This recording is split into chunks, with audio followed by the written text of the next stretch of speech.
moved here 7 years ago from Texas with the hopes of, starting fresh for the family. Myself, my then wife, and our 2 daughters. Things don't always work out the way you expect them to, but that's part of life, and you just keep pushing through.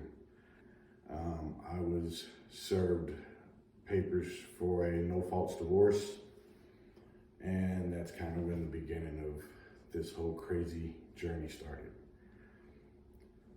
I'm thinking to myself, because I had no family here, nobody. We moved with her parents, so she had, somewhere to be, and I did not.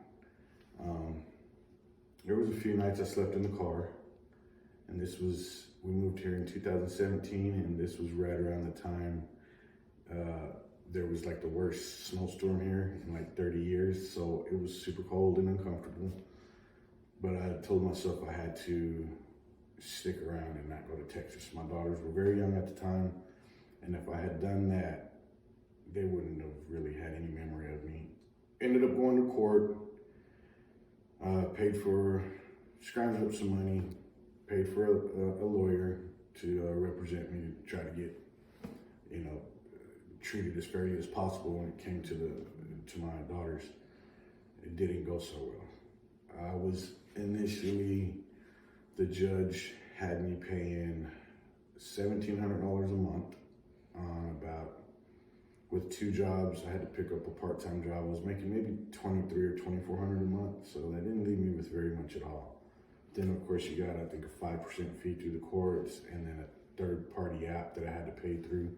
So it went right over $1,800 a month. So that's what I had to move out of the house that I was in, where me and my daughter spent many of overnights, because I would get them every other weekend, and moved in with a buddy, and thought to myself, this is it. Like, I am never gonna get out of this hole. I'm never gonna have my own place.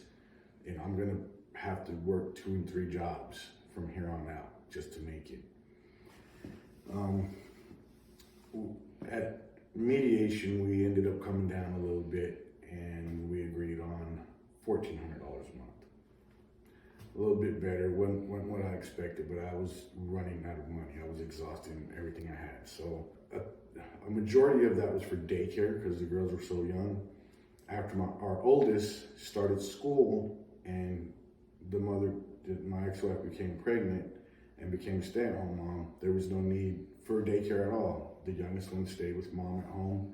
The oldest one was attending school. I reached out to their mother and said, now that there's no daycare involved, can we try and get this child support dollar amount down a little bit so I can provide them the same opportunities that you are, be able to have a place to stay and to have them overnight. When I reached out asking her if she would come down on it now that there's no daycare, her reply was, we're not going to discuss child support. If you don't like what you're paying, you can take me to court. I'm thinking to myself, she knows that I don't have the money to get another lawyer, so I thought that's it. I'll be paying this for the next, I think they were like 4 and 5 at the time, so for the next 14 years. I mean, that's scary to think about, that I'm never gonna have my own place. It was just a tough situation, but I just kept pushing. But through the father program that I heard about and was attending, and then through CLA, I was able to get great representation at a very affordable. When I heard about it, I had to jump on it. I was like, this is the prayer I've been asking for. This is the answer to my prayers. I need something to help me. When you find, the love that I have for my daughters is all the motivation I needed to keep pushing. And so I never gave up. And so when I heard about this and what they were willing to offer me and how they were going to represent me and take on my case, I was like, I had to do it. And so when we went back to court, the judge ruled in my favor and knocked it down from $1,400 to $630 a month, which was amazing. And through that I was able to get my own apartment and have the girls again overnights, and things were great. CLA got me they gave me a fighting chance, put me in a position to be the dad that I wanted to be the whole time, And so I was able to get my own place, able to have the girls back in, had a little extra money in my pocket now. Things were fair. I was able to breathe again. And then I think I was in the apartment for 2 or 3 months, and I received a message from their mother saying she had remarried a guy in the Air Force, that they were going to relocate. He was being reassigned. And so then, I got this fear of like, where are they going? How far are they going to go? And I come to find out they're in Alaska, which, because I love my daughter so much, I'm happy for them and excited for them. They get to see things I never would be able to see. But I still needed we needed to establish some sort of, parent-child, and so I was still represented by CLA. We sat down at a mediation, and it was 7 or 8 hours, I believe, back and forth. It was a long day, but in the end, the lawyers that I had representing me, I don't know if I should say their names or not. Yeah, you can say names. Mr. Robert Darby, yeah, amazing guy, and Miss Lisa across the way. She came in towards the end. She sat in at the mediation with me, and they were just on point, and they did everything they could for me. And so the agreement we came on was child support would be dropped. That was amazing.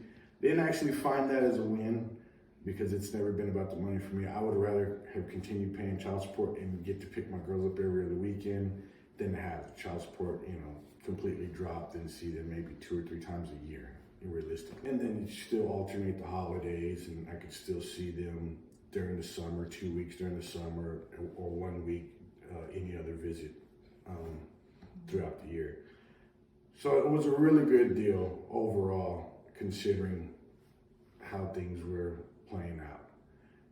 But if I wouldn't have heard about Father to Father or CLA, and I think I would have been in a very, very bad spot. I wouldn't have had the rights that I do now.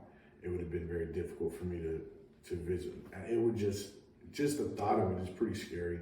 Even going as far back as when I was sleeping in the car, not knowing where to go or who to turn to in a foreign place to me, If I go back to Texas, where I know that's where I'm a fan, I got a place to stay, I'll be fine there. But then I'm pretty much erasing myself from my daughter's memories in a sense.